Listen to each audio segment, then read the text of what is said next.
Well, Parliament isn't even back in session, and here we go with another fresh lie for the new year from Justin Trudeau. Let's get into it.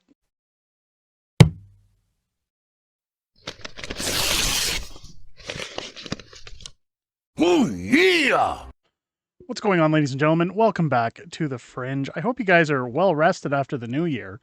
It seems like our good old Prime Minister of Canada is well rested from the new year as well. He's made up another lie, another falsehood that, well, of course he was taking a vacation this year. We all know that he took a lavish trip to Tofino last year. He did a Montana trip. He also took a trip to Jamaica last Christmas that cost taxpayers over $1 million when added up over the costs. Now, this year, Justin Trudeau was interviewed close to Christmas when he gave the statement that, well, hey, nobody should fret this year because Justin Trudeau was in fact going to pay for his vacation to Jamaica this winter. However, new documents coming out have shown otherwise. And, well, I wanted to get this out as quickly as possible because, well, people are going to be talking about this one for a while. Let's take a look here. Good old friend of the channel and MP Melissa Lanceman tweeting out, Justin Trudeau accepted an $84,000 luxury vacation from a Trudeau Foundation donor and then lied to Canadians about it. Well, why would Justin Trudeau do that?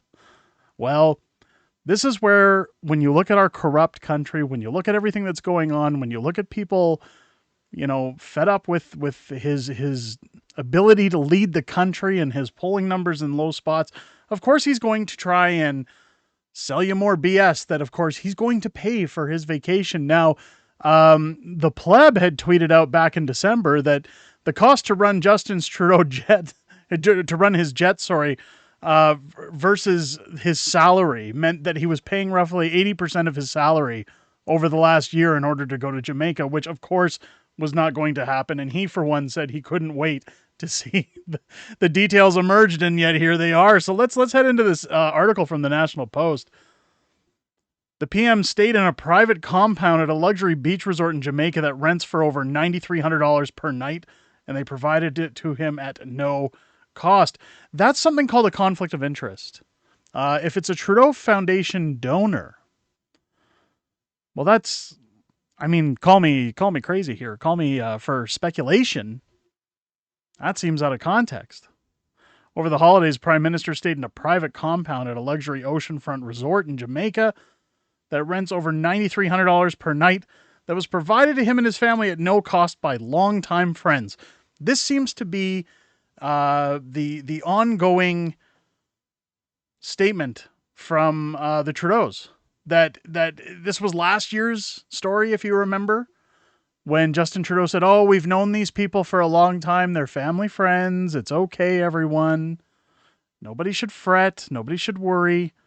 Justin Trudeau was scheduled to return to Ottawa on Thursday after the 10-day vacation with his 3 children and wife, from whom he legally separated in August. Why is Sophie going to Jamaica? Well, one could argue, hey, you know what? They're still parents to 3 children. They've found a way to reconcile their differences and spend the holidays with their kids as a family. If it were tax dollars paying for this, I'd be upset. His children are a part of him, and that's fair enough, but Sophie should not be getting any handouts.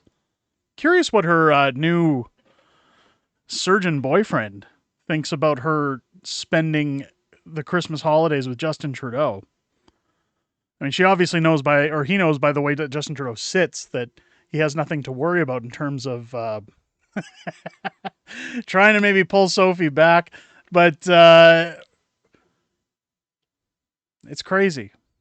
The Prime Minister's office had not disclosed exactly where in Jamaica the Trudeaus stayed, but the photos posted on social media during their trip show 2 family members relaxing poolside at the Frankfort Villa, a secluded beachfront enclave that is part of the Prospect Estate Resort near Echo Rios.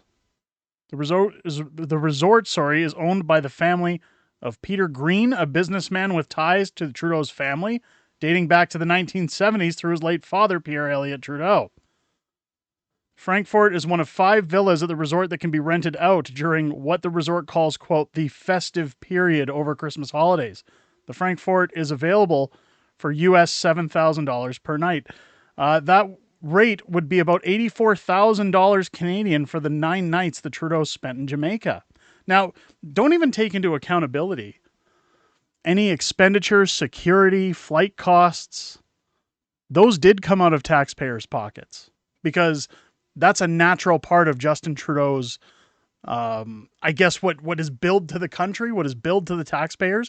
Everybody knows that we pay for his home, we pay for his food, we pay for his staff, his security detail.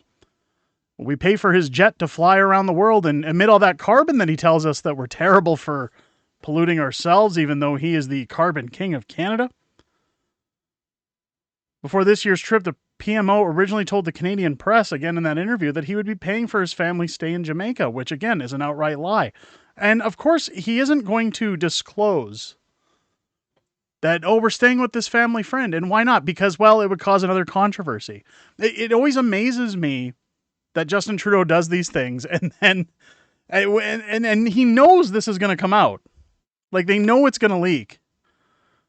After the National Post this week inquired about the extremely high nightly rate, the PMO on Wednesday issued what was described as a clarification to the wire service, this time saying that the family had vacationed at no cost at a location owned by family friends. Well, the cost is going to come in the sense of kickbacks, in the sense of backdoor deals, taxes that may come our way in order to line somebody else's pockets. That, again, is where conflict of interest comes into play.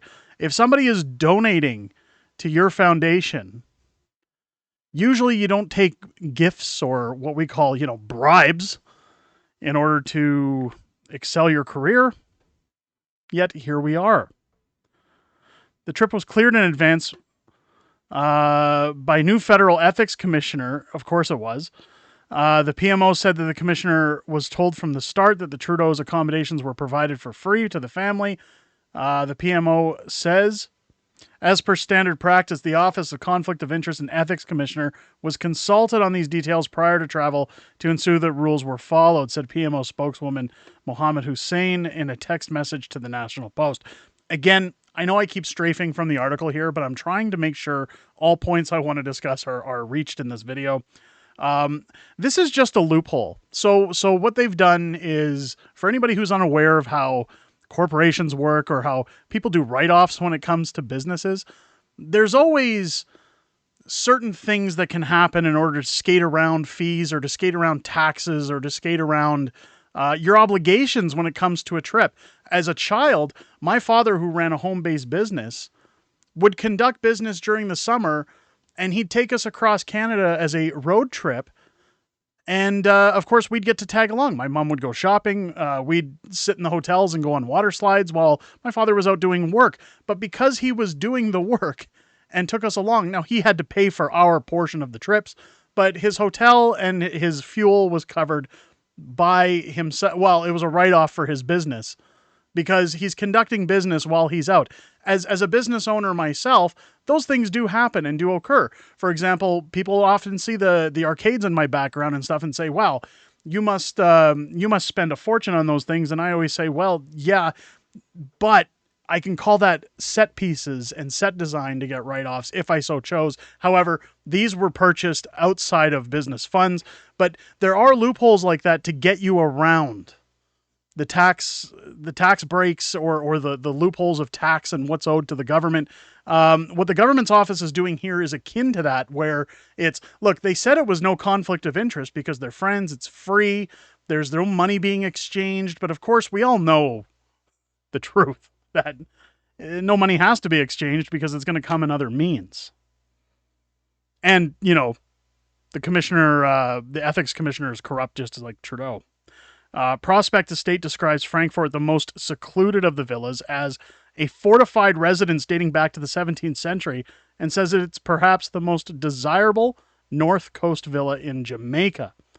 The 5,000 square foot villa offers 6 bedrooms and ensuite bathrooms in 2 buildings, sleeping 12 guests, and a private swimming pool with hot tub just steps away from private white sand beach. Nice place for Justin Trudeau to take his ex-wife. The villa is fully staffed by a cook, gardener, housekeepers, butlers, according to the resort's website. Again, be interested to know who paid for food, who paid for those expenses. Because after all, the villa's only rented out at that cost. I don't know if that rent comes with the cost of the staff. Trudeau did pay partial costs of his family's flight from Ottawa to Jamaica. Partial, which is very little. For security reasons, the Prime Minister must travel by government aircraft when he goes on holiday. Trudeau has continued to practice, adopted by former Prime Minister Stephen Harper, of reimbursing the government for the value of the equivalent commercial flights, but not the much higher actual cost of operating government jets. So again, Justin Trudeau would probably pay a couple $100 per person, while, hundreds of thousands are incurred in terms of his travel costs, his security details, staff on his I almost said his ship, his staff on his jet, etc. On Trudeau's trip to Prospect Estate at the end of 2022, the additional expenses to keep Canada Armed Forces, Air Crews, and Royal Canadian Mounted Police Protective Detail in Jamaica cost the government over $149,000. Privy Council office paid another $14,000 to have a staff member stay nearby the resort to ensure a secure phone line was available to the Prime Minister during his vacation. In April, Trudeau faced questions about a potential conflict of interest over his December 22 trip to the Prospect Estate because Green's family had donated in the past to Pierre Elliott Trudeau Foundation, which the Prime Minister's family is connected to. Again, that is a conflict of interest. In 2021, Green's sons, Alexander and Andrew, both from Bermuda, had funded a Trudeau Foundation scholarship honoring their late mother, Mary Jean Mitchell Green. Again, very commendable. However, conflict of interest. Green died of breast cancer in 1990. Again, those are irrelevant given, again, it's a tragedy that somebody passed away from cancer. She had inherited the Prospect State Resort from her father. Again, none of this really matters. It's the fact that the Prime Minister was there. The PMO denied any conflict between the Prime Minister's previous stay at the Prospect Estate and the Greens' donation to the Trudeau Foundation. Well, there is the conflict of interest. Again, here's a nice free place for you to stay, and in return, well, I might need some help with a bill, or I might need you to do something for me later, or fire some workers, or you know what I mean?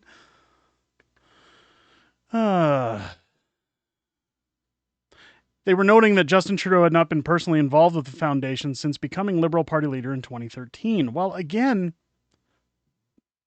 the foundation, you're the Prime Minister of Canada, so you're not a part of the foundation, but the foundation is still running in your father's name that you're still accepting money from. When questioned about the previous trip in the House of Commons by Pierre Poilievre, Trudeau replied to the Conservative leader struggled with the concept of friendship. My father was godfather to one of their kids. Their father was godfather to one of my brothers. This is a 50-year friendship, he said. Pierre Trudeau's funeral in 2000, Alexander Green read a brief prayer before Justin Trudeau delivered his eulogy, which again was very bold-faced and no tears, because I think Justin Trudeau knew the truth that, he probably spent Christmas closer to his biological father's grave than his actual father's grave. We jest, but let's be honest here. As this unfolds, I'm going to be very curious to see what the actual costs were to Canadian taxpayers. I think that this should have people outraged. I think people should be furious about this. That it doesn't surprise me. I don't want to make this video sound like I'm shocked or that I'm surprised that Trudeau took a handout for his vacation, but it's what worries me more is that if we do see an election, if we do see something come our way, is this what we're going to be expecting in the future from future governments? Is this type of behavior what we should be prepared to look at? Now, I'm not going to defame Pierre Poilievre. I'm not going to defame Maxime Bernier or anybody else who's running for any other party. The problem is that you're setting a precedent that if a prime minister can get into office and be corrupt and skate for this many years on scandal after scandal after scandal after scandal, I don't care who they're connected to, that tells future governments that, hey, we can do just as much damage, but we just have to be more careful about how we do it. Now, again, I'm not labeling anybody in any party saying that they will do those things, but corruption is the key to any government around the world. We've seen it in every form of government for hundreds of years, that the greasy or the squeaky wheel gets the grease, so to speak. When money exchanges hands, people are easily corruptible, especially if they can do it without getting caught. And that, again, when you look at this type of behavior, worries me about the future of our country, and it worries me about the future of taxpayer burden. I think what needs to come into play, what I would suggest if I were in the House of Commons, is that maybe some of the funding that we give to government officials should be tightened or removed in terms of, again, paying for their food. If we have to pay for the prime minister's home, fair enough. I mean, the U.S. does it with the White House. But I think in terms of vacations, in terms of anything you do outside of your job, those, unless it's business related, those costs should be on you. I don't think that the taxpayer should be paying for you to go enjoy yourself. I'd love to go on vacation. Nobody's paying for me to do that. Unless, of course, you want to leave a nice, hefty super thanks in the chat. And then I'll go on a vacation and I'll definitely say there was no conflict of interest there. And I only jest when I say that, folks. Super thanks are not required. But let me know what you guys think down below in the comments. I know this is a long rambling video. I guess I'm a little blindsided but not shocked at the same time to see this. Let me know what you guys think down below. Is this a conflict of interest? Should Trudeau resign after this? Again, the comments are going to be, well, of course he should, but he's not gonna. Let me know, again, your opinions down below. If it's the first time here, I hope this video has earned your subscription. Make sure as you're clicking that button, hit your bell for notifications, and come back to the channel every Monday through Friday as we're constantly dropping content here on the channel. I know anytime I talk about Justin Trudeau, well, his thought police like to come out and push us back in the algorithm. So make sure to throw your comments in. Make sure to share it out, like the videos. That does help us in the algorithm. It does help us get out there. Again, you guys, this Sunday, live streams resume here on the channel at 6:30 p.m. Pacific time. So come join us for the weekly wrap where we'll talk about everything that happened, not only over winter break, but in the new year as well. And we'll be talking about everything that's coming up on the channel and what to look for coming ahead from Unacceptable Fringe itself. So join us this Sunday. I look forward to seeing each and every one of you in the chat. And I hope you enjoyed this video and have a great rest of your day. I'll catch you on the next one.